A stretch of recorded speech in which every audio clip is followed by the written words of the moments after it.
सरस्वती संस्कृत के दो शब्दों सर और स्व से मिलकर बना है। सर का अर्थ होता है तत्व, गुण, सार। वही स्व का अर्थ है स्वयं या आत्मा, यानी जो हमारे स्वयं के वास्तविक तत्व, गुण या सत्य को जानने में मदद करे, वही सरस्वती है। माता सरस्वती का स्वरूप अद्भुत, अत्यंत सुखदायी और कल्याणकारी है। इनके चेहरे पर हमेशा मुस्कान रहती है, जो ये सिखाती है कि परिस्थिति चाहे जैसी हो, हमें अपनी उम्मीद, मुस्कान और विनम्रता कभी नहीं छोड़नी चाहिए। माता सरस्वती के दोनों हाथों में वीणा है। वीणा भाव और कलात्मकता का प्रतीक है। वीणा और उसके तार जीवन में प्रेम के रहस्य को दर्शाते हैं। जिस तरह वीणा के तारों में संगीत की अनगिनत धुनें छुपी हुई हैं, उसी तरह मनुष्य के अंदर अनेक संभावनाएं छिपी हैं।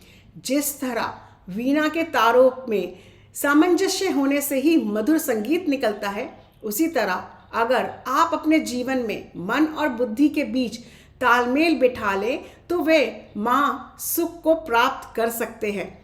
माँ के हाथों में पुस्तक ये बताती है कि बिना ज्ञान के जीवन व्यर्थ है। ज्ञान ही वह शक्ति है जो हमें अपने असली उद्देश्य का अनुभव कराती है।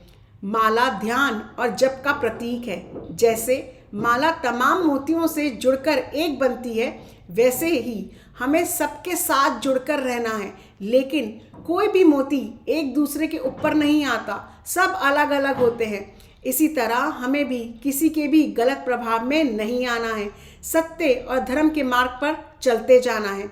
माता का वाहन है हंस, जो सौंदर्य और स्वच्छता का प्रतीक है। हंस का सफ़ेद रंग शांति और पवित्रता का प्रतीक है। हंस दूध और पानी को अलग अलग कर सकता है। ऐसी अद्भुत क्षमता ज्ञान और एकाग्रता से ही आ सकती है। ज्ञान हमें सही गलत की पहचान कराना सिखाता है। हंस अपना समय स्वच्छ जल या किसी एकांत झील के किनारे बिताता है। इसी तरह हंस बताता है कि हमें ज्ञान प्राप्त करने के लिए अपने मन को शांत और पवित्र करना जरूरी है। शांत मन से ही व्यक्ति सभी निर्णय अपनी बुद्धि और विवेक से लेता है। माता सफ़ेद कमल पर भी विराजमान होती हैं, जो सादगी, स्वच्छता, सौंदर्य, शुद्धता, समृद्धि और दिव्यता का प्रतीक है। कमल कीचड़ में खिलता है, लेकिन उससे पूरी तरह अछूत रहता है। इसी तरह हम चाहे जिस भी परिस्थिति में रहें, लेकिन उन्हें अपने ऊपर हावी ना होने दें।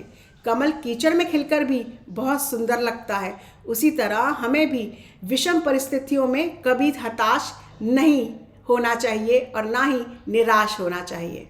आत्मा नमस्ते।